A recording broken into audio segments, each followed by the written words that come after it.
여러분은 뉴욕이나 파리 같은 해외 대도시의 영상을 보면서 이런 생각을 해보신 적 있으신가요? 도시 한복판에 왜 저렇게 쥐가 많을까? 뉴욕 지하철 선로와 공원, 파리의 골목과 하수도 주변에서는 쥐가 대낮에도 모습을 드러냅니다. 단순히 보기 불편한 수준이 아닙니다. 쥐는 음식물을 훼손하고 전선과 건축 자재를 갉아먹으며 배설물과 소변을 통해 각종 병원체를 퍼뜨릴 가능성도 있습니다. 2025년 국제학술지 사이언스 어드밴시스에 발표된 연구에서는 세계 16개 도시의 장기간 자료를 분석했습니다. 그 결과 조사 대상 도시 중 11곳에서 쥐가 증가하는 경향이 확인됐습니다. 연구진은 도시의 기온 상승과 인구 증가, 고밀도 도시화가 쥐의 증가와 관련돼 있다고 분석했습니다. 겨울이 따뜻해지면 쥐의 생존율이 높아지고 번식할 수 있는 기간도 길어집니다. 사람이 많아질수록 음식물 쓰레기도 늘어나고 건물이 복잡해질수록 숨어 살 공간도 많아집니다. 결국 쥐에게 필요한 조건은 매우 단순합니다. 먹을 것과 숨을 곳입니다. 뉴욕에서 진행된 연구에서는 오래된 주택과 빈집, 다가구 주택, 공원과 지하철 주변에서 쥐 목격 신고가 더 많이 발생했습니다. 낡은 건물의 틈과 지하 공간은 쥐의 은신처가 되고 길거리에 장시간 놓인 음식물 쓰레기는 매일 제공되는 먹이가 됩니다. 싱가포르의 쓰레기 수거 시설을 조사한 연구에서도 비슷한 결과가 나왔습니다. 쓰레기통이 개방돼 있거나 음식물이 주변에 흘러나온 장소, 오래되고 관리가 부족한 시설에서 쥐의 활동 흔적이 더 많이 발견됐습니다. 그렇다면 우리나라는 어떨까요? 물론 우리나라에도 쥐가 있습니다. 시장과 하수구, 지하 공간, 오래된 건물과 쓰레기 배출 장소를 중심으로 꾸준히 발견됩니다.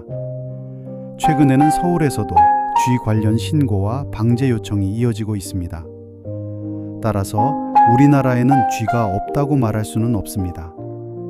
다만 뉴욕이나 파리의 일부 지역처럼 대낮에 거리와 공원에서 쥐가 무리를 지어 돌아다니는 모습은 상대적으로 덜 보입니다.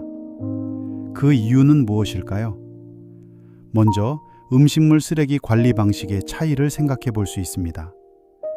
우리나라는 음식물 쓰레기를 일반 쓰레기와 분리해 배출하고 아파트와 공동주택에서는 밀폐형 수거통이나 RFID 종량기를 사용하는 경우가 많습니다. 아파트 관리사무소와 청소 인력이 배출 장소를 정기적으로 관리하고 정해진 시간에 쓰레기를 수거하기도 합니다. 이런 환경은 쥐가 음식물에 접근할 수 있는 시간과 기회를 줄여줍니다. 공동주택 중심의 주거 환경과 정기적인 소독, 방역도 영향을 줄 수 있습니다. 그러나 음식물 쓰레기가 방치되거나 노후 건물과 하수구 관리가 제대로 되지 않는다면 우리나라에서도 쥐는 얼마든지 증가할 수 있습니다. 그리고 여기서 많은 사람이 궁금해하는 존재가 있습니다. 바로 도시의 길고양이입니다. 고양이가 있으면 정말 쥐가 줄어드는 것일까요? 먼저 분명히 말씀드려야 할 것이 있습니다. 고양이가 도시의 모든 쥐를 잡아서 없앤다는 주장은 사실과 거리가 있습니다. 특히 몸집이 큰 성체 시궁쥐는 고양이에게도 위험한 상대입니다.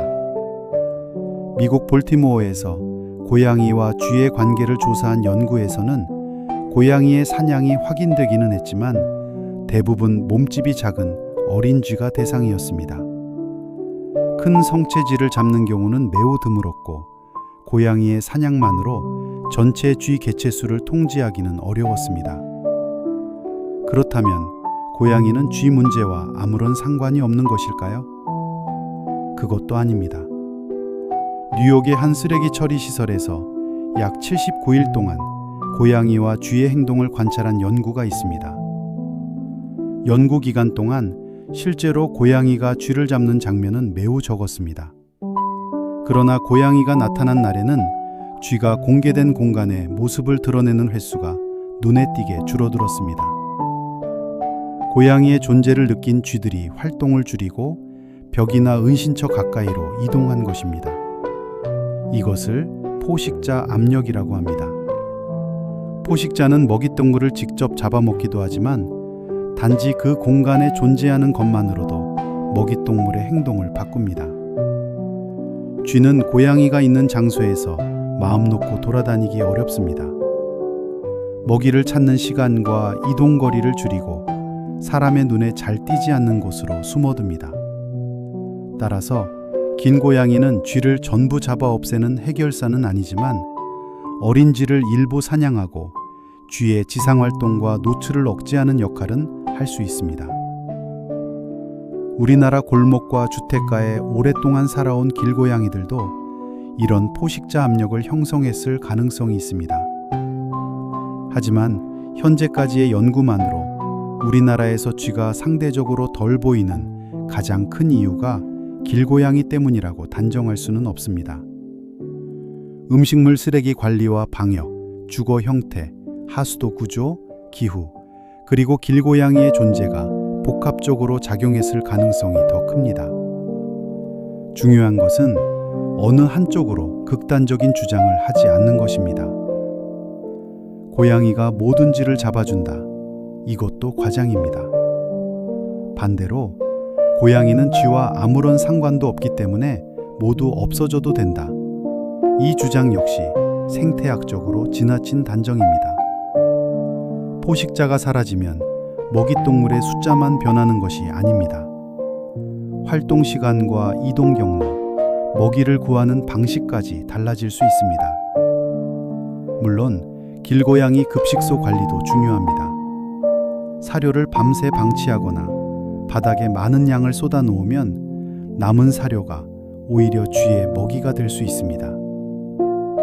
그렇다고 고양이에게 밥을 주지 말자는 뜻은 아닙니다. 정해진 시간에 먹을 만큼만 급여하고 남은 사료와 그릇을 회수하며 주변을 깨끗하게 청소해야 한다는 뜻입니다. 책임 있는 급식은 고양이를 보호하면서도 쥐가 먹이에 접근하는 것을 막는 방법입니다. 앞으로 기후변화로 겨울이 따뜻해지고 노후 건물과 하수관 문제가 심각해진다면 우리나라의 도시도 해외 대도시와 같은 쥐 문제를 겪을 수 있습니다. 쥐를 줄이는 가장 효과적인 방법은 단순히 포식자인 고양이를 없애는 것이 아닙니다. 쥐가 먹을 수 있는 음식물을 차단하고 건물과 하수도의 틈을 정비하며 정기적인 방역과 위생 관리를 병행해야 합니다. 길고양이는 TNR을 통해 개체수를 안정적으로 관리하고 급식소는 청결하게 운영해야 합니다. 도시의 쥐 문제는 혐오와 몰살로 해결되는 문제가 아닙니다. 과학적인 방역과 책임 있는 쓰레기 관리, 그리고 도시 생태계에 대한 이해가 함께 필요합니다. 길고양이가 모든 쥐를 없애는 영웅은 아닙니다. 그러나 오랫동안 인간의 생활 공간 주변에서 자그 설치류를 경계하게 만든 포식자라는 사실도 무시할 수 없습니다. 고양이를 모두 없애도 아무런 변화가 없을 것이라는 주장은 과학적인 결론이 아닙니다. 우리에게 필요한 것은 제거와 혐오가 아니라 관리와 공존입니다. 사람과 고양이, 그리고 도시의 위생을 함께 지키는 것, 그것이 쥐 문제를 줄이는 가장 현실적인 방법입니다.